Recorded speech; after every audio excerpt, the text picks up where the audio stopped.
LAC पर चीन को करारा जवाब देने की तैयारी।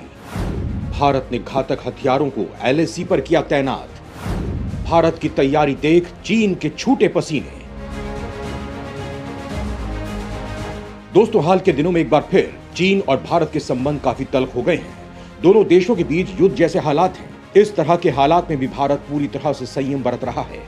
हालांकि भारत चालबाज चीन की हर गतिविधि पर पैनी नजर रखे हुए है। Dragon line of actual control यानी एलएसी पर अपने सैनिकों की तादाद बढ़ा रहा है। वो एलएसी पर हथियारों का जखीरा जुटा रहा है। चीन की हरकतों का करारा जवाब देने के लिए भारत भी ऐसे कदम उठा रहा है कि ड्रैगन की धड़कनें तेज हो जाएंगी। भारत ने एलएसी पर कई अत्याधुनिक हथियारों की तैनाती कर दी है। Chinook helicopter, ultra light towed howitzer और राइफल्स के साथ ही भारत में बने सुपरसोनिक क्रूज मिसाइल और ultra modern surveillance system border पर लगाए गए हैं। चीन से तनाव के बीच भारतीय सेना ने कहा था कि माउंटेन स्ट्राइक कोर पूरी तरह से चालू है। इसके अलावा भारत ने पिछले एक साल में कम से कम 30,000 से ज्यादा सैनिकों को अरुणाचल में तैनात किया है।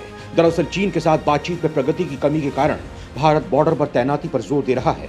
ये लगातार दूसरी सर्दी है जब दोनों देशों के सैनिक सीमा पर जमा हैं। ऐसे में भारत को अमेरिका जैसे देशों से और भी ज्यादा इक्विपमेंट खरीदने की जरूरत है। भारतीय एयरफोर्स अब चिनूक जैसे हेलीकॉप्टर से लैस है, जो अमेरिकी होवित्जर और सैनिकों को आसानी से और तेजी से पहाड़ों के पार ला सकता है। कई इजरायल निर्मित मानव रहित विमान भी हैं जो हर वक्त दुश्मन की रियल टाइम तस्वीरें भेजते हैं। चीन की तरफ से लगातार सीमा विवाद को हवा देने वाली हरकतें की जा रही हैं। भारत शुरुआत से ही विवाद का शांतिपूर्ण हल निकालने का पक्षधर रहा है, लेकिन उकसावे की कार्रवाई से बाज नहीं आ रहा है चीन। दरअसल 2014 के बाद भारत ने अपनी रणनीति बदली है। 2014 से पहले जब भी चीन सीमा पार करने की कोशिश करता था तो बातचीत के जरिए मामले को सुलझाने की कोशिश होती थी, जिससे चीन को ये लगने लगा था कि उसकी हर हरकत पर भारत कोई वाजिब जवाब नहीं देता है। लेकिन 2014 के बाद देश का मिजाज बदला है। अब चीन की हर हरकत का जवाब दिया जाता है। मोदी सरकार ने चीन से संबंध सुधारने की बड़ी कोशिश की है। मोदी सरकार एक में ऐसा लगा भी था कि दोनों देशों के संबंध काफी हद तक ठीक हो रहे हैं, लेकिन मोदी सरकार 2 में एक घटनाक्रम ने पूरी तस्वीर बदल दी। पूर्वी लद्दाख में चीनी आक्रामकता से दोनों देशों के संबंध बेहद तल्ख हो गए हैं। हालांकि चीन के साथ संबंधों को ठीक करने की जिम्मेदारी केवल भारत की ही नहीं है। चीन को भी यह सोचना होगा, समझना होगा कि ये 1962 का दौर नहीं है। भारत का सीमा पर जो दावा है वो वाजिब है, लेकिन चीनी दावा समय के साथ बदलता रहता है। हालांकि अब दोनों देशों के बीच जो हालात हैं वो कभी भी जंग में बदल सकते हैं। भारत ने सीमा पर हथियारों का जखीरा जमा कर रखा है, लेकिन अब भारत एलएसी पर हथियारों की संख्या बढ़ाने और युद्ध के समय हथियारों को स्टोर करने की योजना बना रहा है। इसके लिए भारत कुछ ऐसा कर रहा है जिससे जंग में काफी मदद मिलेगी। दोस्तों, आज के इस वीडियो में मैं आप लोगों को भारत की इस तैयारी के बारे में बताने वाला हूं, तो दोस्तों वीडियो को बिना स्किप किए पूरा जरूर देखिएगा। चीन से जंग की तैयारी में जुटा भारत। हथियारों के लिए एलएसी पर भारत बना रहा है सुरंग। इन सुरंगों में न्यूक्लियर फैसिलिटी भी होगी मौजूद। एलएसी पर सेना की इंजीनियर विंग ने संभाला मोर्चा। दोस्तों, मौजूदा वक्त में भारत और चीन के बीच का तनाव कम होने के बजाय बढ़ता जा रहा है। चीन जिस तरह की हरकतें कर रहा है उससे लगता है कि दोनों देशों के बीच कभी भी जंग हो सकती है। चीन ने जहां सीमा पर अपने घातक हथियारों को तैनात कर रखा है, तो वहीं भारत भी इसमें पीछे नहीं है। चीन ने अपने हथियारों को एलएसी के पास मौजूद बंकरों में रखा है। ये बंकर ऐसे हैं जहां भारी मात्रा में गोला बारूद और हथियार रखे जा सकते हैं। ये हथियार युद्ध के समय काफी काम आते हैं। हालांकि अब भारत भी इसी तरह की तैयारी में लगा हुआ है। दरअसल एलएसी पर तैनात सैनिकों को सुविधाओं से लैस करने के लिए भारतीय सेना के इंजीनियर्स को नई तकनीक मुहैया कराई जा रही है, ताकि गोला बारूद के स्टोरेज के लिए सुरंगों का निर्माण और परमाणु शक्तियों से लैस सुविधाओं की उपलब्धता को सुनिश्चित किया जा सके। इंस्टीट्यूशन ऑफ इंजीनियर्स के एक इवेंट को संबोधित करते हुए इंडियन आर्मी के engineer in chief lieutenant general Harpal Singh ने इन बातों का खुलासा किया है। इस मौके पर उन्होंने डिफेंस फोर्सेस और बॉर्डर रोड्स ऑर्गेनाइजेशन के क्षेत्र में उनके योगदान के लिए एमिनेंट इंजीनियरिंग पर्सनैलिटी अवार्ड से सम्मानित किया। इस दौरान उन्होंने कहा कि हमारे कॉम्बैट इंजीनियर चीन और पाकिस्तान से सटी सीमाओं पर फॉरवर्ड लोकेशंस में ऐसी सुरंगें तैयार कर रहे हैं जहां हथियारों को बड़े पैमाने पर हर तरह की परिस्थितियों में सुरक्षित रखा जा सके। इनमें न्यूक्लियर फैसिलिटीज भी शामिल है। इसके लिए इंजीनियर्स को लेटेस्ट इक्विपमेंट्स मुहैया कराए जा रहे हैं उन्होंने आगे बताया कि सेना के इंजीनियर सड़क संपर्क को एलएसी के पास वाले इलाकों तक पहुंचा रहे हैं।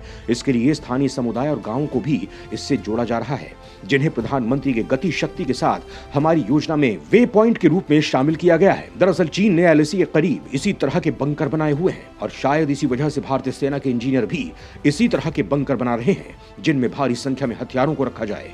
दरअसल पूर्वी लद्दाख का इलाका पहाड़ी है, दुर्गम रास्ते हैं। ऐसे में अगर चीन के साथ जंग होती है तो भारत को लगातार हथियारों और गोला बारूद की जरूरत पड़ेगी। अगर उस वक्त एलएसी पर ही गोला बारूद नहीं होगा तो सेना को दिक्कत हो सकती है। चीन भारत से लगने वाली अपनी पूरी सीमा पर सैनिकों के रहने के लिए अंडरग्राउंड यानी जमीन से नीचे स्थित बैरक बना रहा है। यही नहीं, इन अंडरग्राउंड शरण स्थलियों में हथियारों को भी इस्तेमाल के लिए सुरक्षित रखने की व्यवस्था है। ये तो सब जानते हैं कि चाहे पूर्वी लद्दाख हो या अरुणाचल प्रदेश, इन सभी इलाकों में हाड़ कपाने वाली सर्दी पड़ती है। ये ठंड इतनी चुभती है कि आदमी तो आदमी, हथियार भी सर्द होकर काम करना बंद कर देते हैं। भारत के साथ लगने वाली सीमा की रखवाली की जिम्मेदारी संभालने वाली चीन की पश्चिमी थिएटर कमान इस निर्माण कार्य को सुपरवाइज कर रही है। ये काम बड़ी तेजी से चल रहा है और चीन की कोशिश है कि सामरिक दृष्टि से बहुत महत्वपूर्ण इन ठिकानों, सैनिकों और असलहा को महफूज रखने का काम जल्द से जल्द पूरा किया जाए। इन निर्माण कार्यों में तैयार किए जा रहे ठिकानों में सैनिक कमांड सेंटर, विशालकाय तोपों, टैंकों और जंगी जहाजों के लिए हैंगर और मिसाइल स्टोरेज प्रमुख हैं। इसी साल जनवरी में एक चीनी समाचार चैनल ने एक रिपोर्ट में बताया था कि 2017 में चीन ने डोकलाम में समुद्र से 5,600 मीटर की ऊंचाई पर सभी सुविधाओं और उपकरणों से लैस एक निगरानी पोस्ट स्थापित कर ली थी, ताकि वो भारत की हर हरकत पर नजर रख सके। ये निगरानी पोस्ट एक अंडरग्राउंड शरण स्थली के ठीक ऊपर बना था, जिसमें लगभग 1 दर्जन सैनिक रहते थे। इसके बाद इस तरह की निगरानी पोस्ट बनाने का सिलसिला चल निकला, जिनके भीतर का माहौल गर्म था और रहने वालों को सर्द हवाओं से बचाता था। असल में चीन अपने सैनिकों के लिए 1951 से 53 के बीच हुए कोरियन युद्ध के समय से ही पहली रक्षात्मक सैनिक टुकड़ी के लिए अंडरग्राउंड रिहायशी सुविधाएं बनाती रही है। हालांकि अब भारत भी इसी तरह के बंकर और सुविधाएं तैयार कर रहा है, ताकि चीन के साथ लंबे समय तक टिका जा सके। भारत ने तनाव के बीच चीन को दिया बड़ा झटका।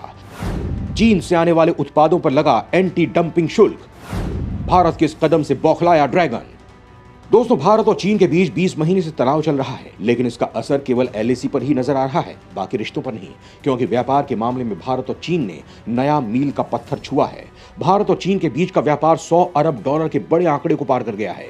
यह ऐसे समय में हुआ है जब एशिया और भारत के संबंधों में टकराव चल रहा है। चीन ने पूर्वी लद्दाख में समझौते का उल्लंघन किया था, जिससे सैन्य टकराव पैदा हो गया था। 2001 में ये $1.83 अरब के ठीक ठाक आंकड़े के साथ शुरू हुआ था। इस साल पहले 11 महीनों में दोनों देशों के बीच का द्विपक्षीय व्यापार $100 अरब के आंकड़े को पार कर गया है। ये दोनों देशों के लिए एक बड़ी उपलब्धि है, जिसके लिए दोनों देशों ने व्यापार को बढ़ाने के लिए कैंपेन किए थे और दोनों देशों के बीच संबंधों को सुधारने के लिए बड़े हितधारक के तौर पर इसे विकसित किया गया है।